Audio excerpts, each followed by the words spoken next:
Es importante también ver que pues todo este proceso de transcripción-traducción, si nos enfocamos en una célula eucariota, entonces vamos a ver cómo todo esto pues requiere una maduración, unos procesos que se van a dar en ese núcleo y por lo tanto muchos de estos procesos van a estar controlados por esos diferentes RNAs que van a estar allí ayudando en todo esto.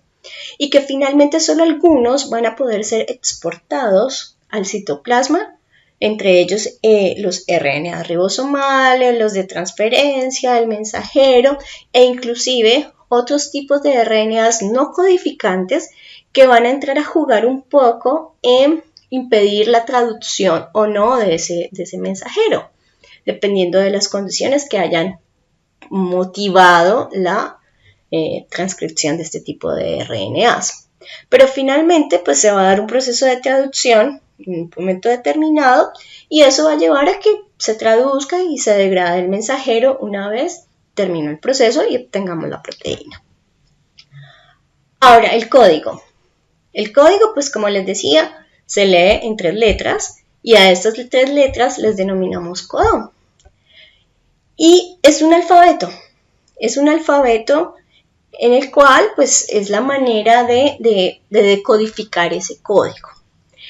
Un alfabeto que está compuesto por 4 letras, entonces es una combinación de estas 4 letras, pero una combinación de 4 a la 3, y en ese número de combinaciones pues vamos a tener 64 combinaciones. Entonces si pensamos en que los aminoácidos son solamente 20 los que se necesitan para generar la mayoría de nuestras proteínas y hay 64 combinaciones, entonces cuando miramos el código vemos que es redundante, ¿no? Vemos que el código realmente, que es este de acá, está codificando muchas de estas combinaciones, codifican para el mismo aminoácido, como en el caso de la serina, por ejemplo.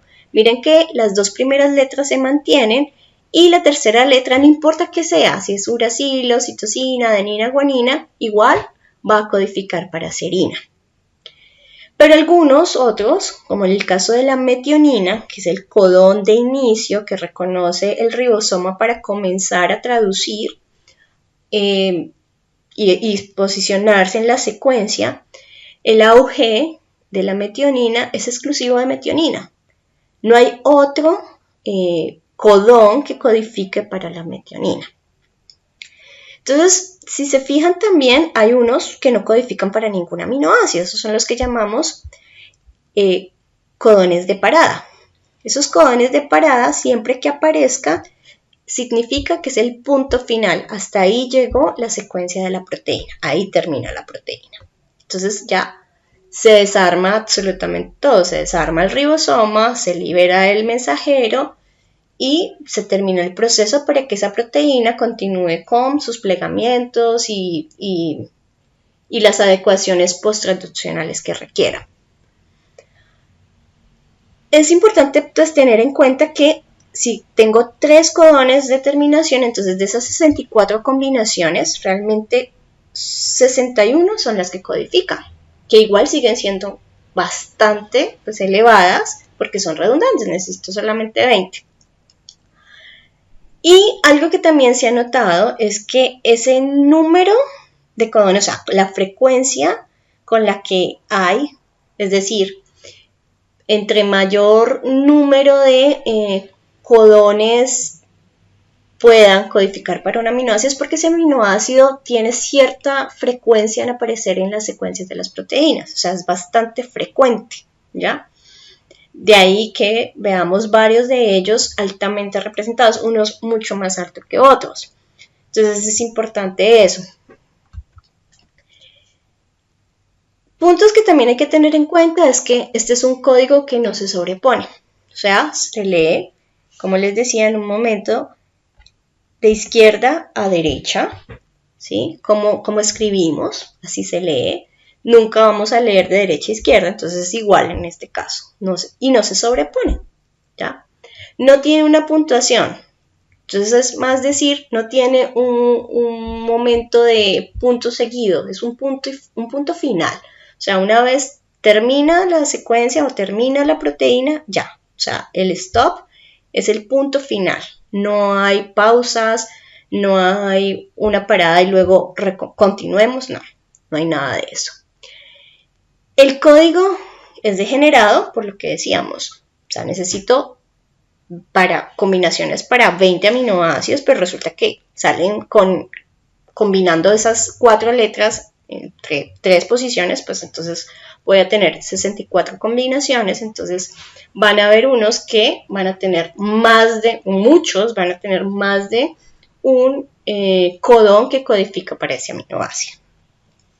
Pero eso también tiene unas particularidades o algo positivo, y es que eso también va a minimizar los daños por mutaciones. Entonces, como les mostraba con la serina, si afecta en la posición 3, o sea, cambia la letra por una mutación, pues igual va a codificar para serina. Entonces no hay cambio al final en la proteína, que es la efectora de todos en este proceso.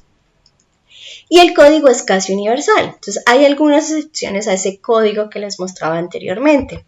Excepciones, por ejemplo, el genoma mitocondrial, que lo portamos, el genoma de cilios, ¿sí? Algunas bacterias presentan estas diferencias. En el caso de mitocondrial y nuclear, porque realmente nosotros tenemos también el mitocondrial, lo portamos.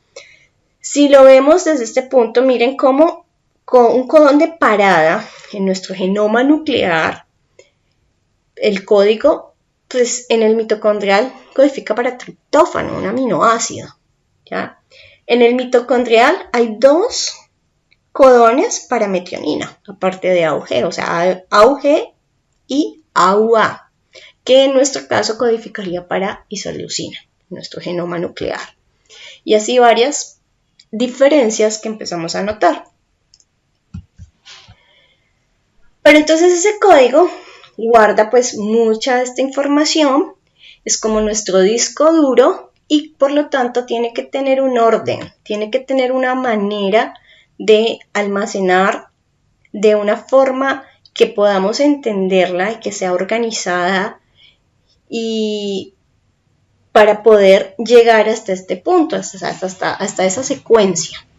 Entonces, nuestro mapa genético lo forman los cromosomas. Entonces, por ejemplo, el genoma humano tiene 23 pares. 23 pares, ¿por qué? Porque somos 23 heredados de papá, 23 heredados de mamá, ¿sí?